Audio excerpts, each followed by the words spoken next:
Hey there. I offer this podcast freely. Your support really makes a difference. To make a donation, visit reneemckenna.com. Welcome to Spiritual Psychology. My name's Renee LaValle McKenna, and I bring my 30-plus years as a recovering addict and ex-crazy person turned therapist and shamanic healer to bring you snackable teachings on spirituality, psychology, and all things personal growth. And today I want to talk about the hidden jewels that live in our shadow side. And shadow is a term created by Carl Jung to describe the aspects of the self that hold all the things that we don't like about ourselves, but that we can't really get rid of. And we might disown them, push them away, shut them down. They pop up like boogeymen, monsters in the night. They might be like bad neighbors or perpetrators on our own idealized self-image. And it could be understood that the shadow aspects of the self drive most of our dysfunctions, our addictions, our deep and secret sufferings. And because we live in a mysterious and interconnected universe, and because it is impossible on this plane of existence to avoid the ultimate truth, although we might try, if the shadow aspects of the self are disowned completely enough, they will often manifest externally in abusive relationships, horrible bosses, unlucky circumstances. Most of us have an idealized self-image. It's often known as the ego, and it's our idea of who we need to be or should be in the world. It often develops early in childhood and then morphs and develops as we grow older. And the basis of the idealized self is what we think we need to do or how we think we need to be in order to be loved or lovable. And that formation of what is lovable and unlovable has a lot to do with our parents and caregivers, with our culture, with our school and coaches, the external expectations and the approval that we get as young children, or the disapproval. Now, it's certainly not all external because lots of people, including myself, can be very divergent from what's expected and develop our own ideas of what we need to do to thrive and survive in the world. In fact, if we grow up in a lot of dysfunction or really reject our family of origin or culture or just totally don't fit into it, we may develop an idealized self that's a complete polar opposite of what is expected. That was kind of my route after trying being the perfect child for the first 9 years of my life and still feeling desperately anxious, disconnected, and depressed. I pretty consciously decided to turn to the shadow side. Screw this being good stuff. If I'm going down, I might as well have fun while I'm doing it. And so my idealized self-image became as a drug addict, a petty criminal, a tough guy. And perhaps surprisingly, there was a pretty decent amount of time where that actually worked for me. And I had a lot of friends and I felt really connected, except that I was making myself throw up every day after I binged food. And when I hit my first bottom with drugs and alcohol at 16 and tried my version of getting clean, which just meant to stop using drugs and alcohol, I flipped back over into that overachiever mode of being a good girl. Did really well in school, started doing artwork again, stopped stealing and flipping off the cops, getting high every day. But when I stopped medicating myself, I became suicidally depressed. I know about dark thoughts and the relentless shadow that at that point seemed like a terrible enemy and now has become a sacred guide and friend. Because the shadow holds aspects of the authentic self that if we don't heal, integrate, and evolve them, they are relentless, monstrous forms that will try to take us down and even kill us. And from my perspective today, what the shadow self attacks is this false self, this idealized image that actually separates me from the possibility of true connection on a soul level with myself and others, because the idealized self has rejected all those things that don't fit into the tiny, rigid box of who it thinks it is, or who it thinks it needs to be in order to be loved and accepted by others. So I have a client I've worked with for a few years, nice Jewish girl, raised in a very religious family. She's very spiritual herself, but doesn't really identify with the Jewish religion very much. And she's a therapist, very high achieving. She's an athlete, and she believes deeply in service to others. She's always very happy and joyful. In fact, sometimes that happiness is a little bit too sweet. And she's got some backlash for that super happy, everything's great attitude that's been really confusing for her. She has a couple coworkers who just don't like her, and it makes her crazy because she really needs everyone to like her. Because as we've discovered in our work, she believes she needs to be perfect in order to be loved.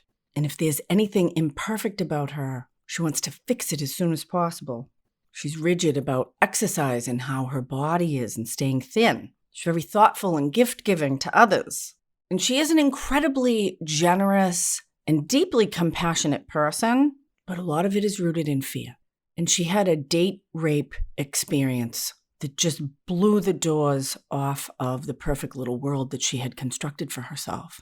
And that trauma, which she told no one about for a long time, developed into these relentless and vicious dark thoughts that she should kill herself. And this was so completely counter to her idea of who she was as a happy, high-achieving, service-oriented person. She was literally at her wit's end.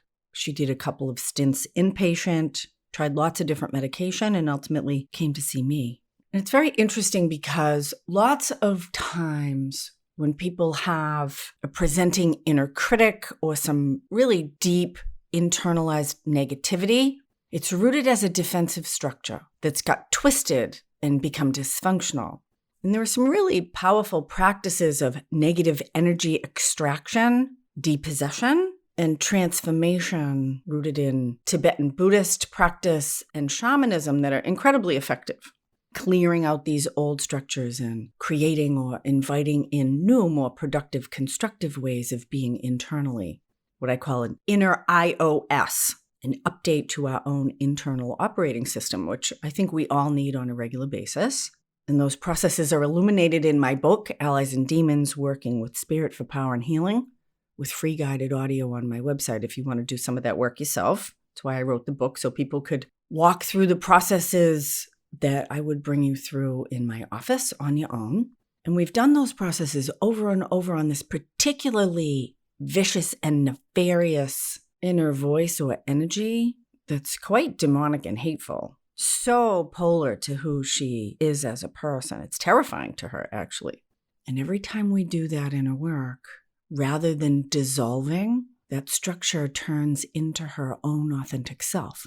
And we've been doing a lot of work to integrate, develop compassion, and even love for this aspect of her authentic self. But it's become clear over time that this suicidal formation is composed of all of the things that she has disowned and rejected about herself. One of the really powerful lessons of being a human on this plane of existence in the middle world is that we live in an ecosystem and we can't get away from what is true.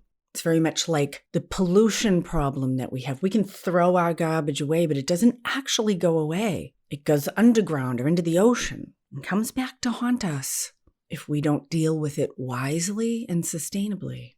And the same is true for our psyche. When we try to disown authentic parts of ourselves, to reject our feelings, our experiences, or aspects of who we really are, whether they're sexual, spiritual, creative, or relational, they can become like that pollution, monstrous forms that poison our inner environment with addictions, with anxiety, depression, compulsions, hopelessness, suicidal thoughts.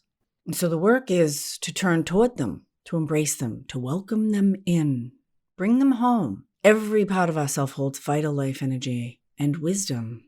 One of my favorite quotes from Jesus comes from the Gnostic Gospels, the disowned early Christian writings found in the 40s in Nag Hammadi, put together in a book by Elaine Pagels and other places. All the stuff that didn't make it into the Bible. And from the Gospel of Thomas, Jesus is to have said, "What is within you? If you bring it forth, it will save you. And what is within you, if you do not bring it forth, it will destroy you." And this is a spiritual truth. And it can be a really hard one, perhaps the most challenging of our life. And it's possible to disown the good parts of ourselves as well. For myself, I rejected a lot of my gifts and talents. I felt like my light was maybe too bright. I was bullied for being a good girl when I was in elementary school. So I rejected a lot of what was good about me and became what some might call shadow identified. I liked being dangerous. I wanted people to be afraid of me, so I wasn't afraid of them. I aspired to be a social dropout. That was the defensive structure I identified with, and all the things that might bring me worldly success in the ordinary culture, I rejected. And a lot of my work as a grown-up has been to reintegrate and make friends with the gifted and talented parts of myself. And I think people's fear of success and fear of failure, which is usually a two-sided coin, is often that. How do we own what's good about us, as well as what we might deem unworthy? Because sometimes what's good about us might threaten those we want approval from as well. If we became too successful, we might leave those we love behind, or they might be jealous and feel bad. But for my client, it's horrifying to her that she would need to love this monstrous form. She wants to kill it, make it go away. And she needs to grow big enough to be able to integrate it. And the wisdom and balance that it holds about suffering, rage, authentic power, difficult feelings, that all light casts a shadow. And if we're happy all the time, it's bullshit. Because being a human is hard. And if we want to be truly compassionate and authentic, we need to make room for that in ourselves and in others in a real and vulnerable and even unpredictable way, because it will lead us into unpredictable places. The truth really will set us free, but it will often push us right up against the wall first. So one of the many perks of having children is that we get to, or are forced to, listen or read to many stories that we might not be exposed to or might even avoid as adults. And my children both loved extensive stories, and there are so many great audiobooks out there now. We spent hours and hours listening to often multiple volume stories, some of which are quite deep and profound. And there's a little-known series that has what I consider a terrible name, but it's one of the most meaningful epics that I've come across. And this is the Unicorn Chronicles series by Bruce Coville. And it's this extensive 5-book series. I haven't read the 5th book. It just came out in 2020. But the first 4 are really amazing, and they grow in complexity and depth. In fact, you can see Coville's development as a writer over the 16-year period that he wrote those first 4 books. And I have to say, this is a bit of a spoiler, so beware if you want to read the Unicorn Chronicles. And the audiobook I find quite excellent. My son and I actually love spoilers. In fact, he will often read the end of a book first before he reads the whole thing. And I frequently, if I come to a difficult part of a novel, will go to Wikipedia and read the synopsis to see if I want to continue reading it. Because if I don't like where a storyline goes, then I don't want to spend my time with it. But the themes, the plot lines, and the character development in the Unicorn Chronicles is outstanding. So in general, the books are about the interface between the race of unicorns and the race of humans. And the unicorns in the story, just like in Western mythology, are these magical, mythical, very pure beings. And there's a human who was inadvertently hurt by a unicorn and has come to hate them and is bent on making them extinct. And probably in about the 2nd book of the series, we're introduced to this disembodied entity that we come to know as the Whisperer, who is poisoning this enemy of the unicorns against them and encouraging their destruction. It's very secret, and only she can hear the voice. But the Whisperer is incredibly smart and wicked, insightful and manipulative, and extremely dangerous. And here's the spoiler part. In the final book, the origins of the Whisperer is revealed by one of the unicorns, who tells the story to one of the main characters that the unicorns were so filled with pride and perfectionism that a council of unicorns decided that they wanted to become perfect. And they did a ritual to expel everything that was impure from their bodies, from their energy, from their psyches, so that they could become their idealized selves. And they did this ritual And as they performed it, everything that was impure or undesirable about them was expelled. But because it was a form of life energy, it wasn't destroyed. In fact, it gathered together, unbeknownst to the unicorns, and created an incredibly negative formation, which became the whisperer and began to plot the destruction of that from which it came. And that is how shadow is formed and how it often operates on the human psyche as well. We cannot destroy the life force. We can exile it. We can abuse it. We can deny or disown it. But when we do that, it often takes on a monstrous force of its own. And suicidal ideation is not infrequently the shadow part of our own self that we are unwilling or unable to integrate, to mature, or to heal within ourselves. And the more we run from it, the more we deny or disown it, the more empowered and vicious it becomes. And counterintuitively, it is only by turning to face and befriend and learn to love our own inner demons that they are truly transformed and resolved. In fact, the more we are able to grow in acceptance and compassion and even love of those parts of ourselves that we most reject, we become more whole than we have ever been before. And this is challenging work, and I know because I have done it over and over again, having layers and layers of self-rejection, self-hatred, self-disappointment, and much to my surprise, and I would even say joy at this point, those disowned parts of myself, as they have become healthy and empowered and given their rightful place within my life, are often the wild, untamed, deeply passionate aspects of myself that hold tremendous power, wisdom, and resources outside of what my limited, idealized self would believe possible. And they have expanded who I am in creative, unexpected, and often surprisingly positive ways. And that work within myself of incorporating shadow informs my work with clients to do the same and leads me back to the deep truth of those words from the Gnostic Gospels. What is within you? If you bring it forth, it will save you. And what is within you if you do not bring it forth? It will destroy you.